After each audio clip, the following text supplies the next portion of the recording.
Shalom Bapak Ibu, saudara-saudara yang terkasih dalam Tuhan. Renungan firman Tuhan hari ini terambil dalam Injil Yohanes pasal 13 ayat 13-15. Tertulis demikian. Kamu menyebut aku guru dan Tuhan, dan katamu itu tepat, sebab memang akulah guru dan Tuhan. Jadi jikalau aku membasuh kakimu, aku yang adalah Tuhan dan gurumu, maka kamu pun wajib saling membasuh kakimu. Sebab aku telah memberikan suatu teladan kepada kamu, supaya kamu juga berbuat sama seperti yang telah aku perbuat kepadamu. Pada pagi hari ini kita akan merenungkan kebenaran firman Tuhan dengan tema Yesus sebagai guru menjadi teladan. Secara umum, guru adalah orang yang pekerjaannya mengajar, mendidik, membimbing, melatih, dan memberikan ilmu pengetahuan kepada murid atau peserta didik. Sedangkan arti kata teladan adalah suatu perbuatan yang patut ditiru. Dengan demikian, dalam dunia pendidikan, seorang guru hadir untuk dapat memberikan contoh yang baik dalam perkataan maupun perbuatan. Kehadiran Yesus sebagai guru menjadi teladan, yaitu supaya dapat ditiru oleh para muridnya.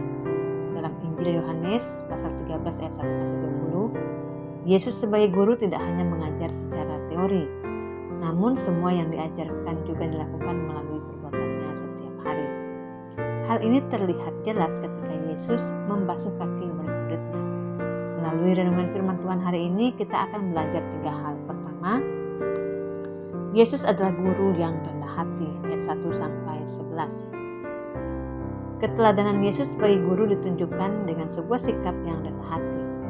Kerendahan hati Yesus terpancar melalui perbuatannya yang membasuh kaki murid-muridnya. Pertanyaannya, pernahkah kita melihat seorang guru membasuh kaki seorang murid? Dalam dunia pendidikan mungkin kita tidak menemukan guru yang demikian. Akan tetapi dalam cerita firman Tuhan hari ini tertulis bahwa Yesus melakukannya. Dalam ayat 4-5 menyatakan, lalu bangunlah Yesus dan menanggalkan jubahnya. Ia mengambil sehelai kain lenan dan mengikatkannya pada pinggangnya. Kemudian ia menuangkan air ke dalam sebuah basi dan mulai membasuh kaki murid-muridnya, lalu menyekanya dengan kain yang terkait pada pinggangnya itu. Dalam budaya Yahudi saat itu, membasuh kaki adalah tugas budak atau pelayan. Karena kaki orang berjalan di jalanan berdebu sehingga akan terlihat kotor. Jelas hal itu seringkali dilakukan hanya demi kebersihan. Pada saat itu, orang-orang biasanya akan membasuh kakinya sendiri. Namun dalam konteks firman Tuhan ini, pembasuhan kaki sendiri berbeda dengan pembasuhan kaki yang dilakukan oleh Yesus. Sebagai guru, Yesus tidak hanya mengajarkan tentang kerendahan hati, akan tetapi pembasuhan kaki yang dilakukan Yesus memiliki makna sebagai gambaran dari misi utama Yesus untuk melayani umat manusia melalui kematiannya yang rendah hati di kayu salib, yaitu kematian yang menyucikan kita dari segala dosa.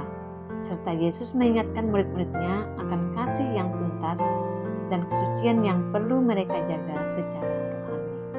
Kedua, Yesus memberikan teladan pelayanan yang praktis, ayat 12-15. Setelah selesai membasuh kaki mereka, Yesus menjelaskan maknanya. Dalam ayat 15 tertulis, sebab aku telah memberikan suatu teladan kepada kamu, supaya kamu juga berbuat sama seperti yang telah kuperbuat. Di sini Yesus tidak hanya mengajar dengan kata-kata, tetapi dengan tindakan.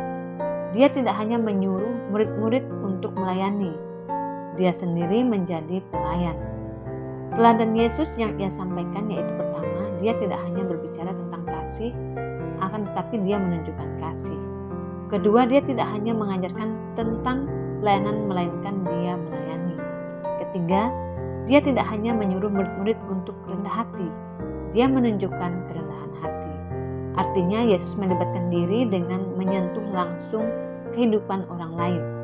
Bukan hanya memberi instruksi dari jauh. Sebagai guru, Yesus melakukannya terlebih dahulu dalam melayani tanpa membedakan status.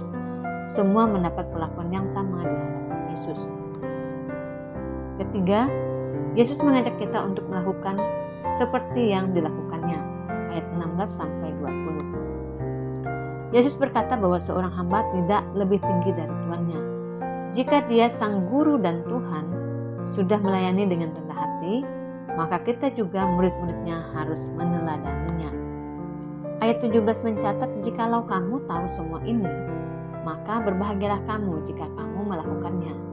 Artinya bahwa kebahagiaan sejati tidak datang dari kedudukan tinggi, melainkan dari hati yang melayani seperti Yesus.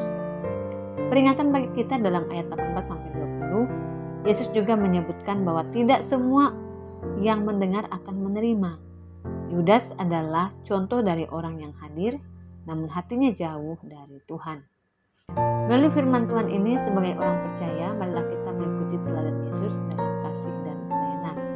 Milikilah kerendahan hati, bersedia melayani, bahkan hidup dalam pembersihan hati, serta menjadi teladan bukan hanya melalui perkataan, melainkan dalam tindakan nyata. Selamat beraktivitas, Tuhan Yesus.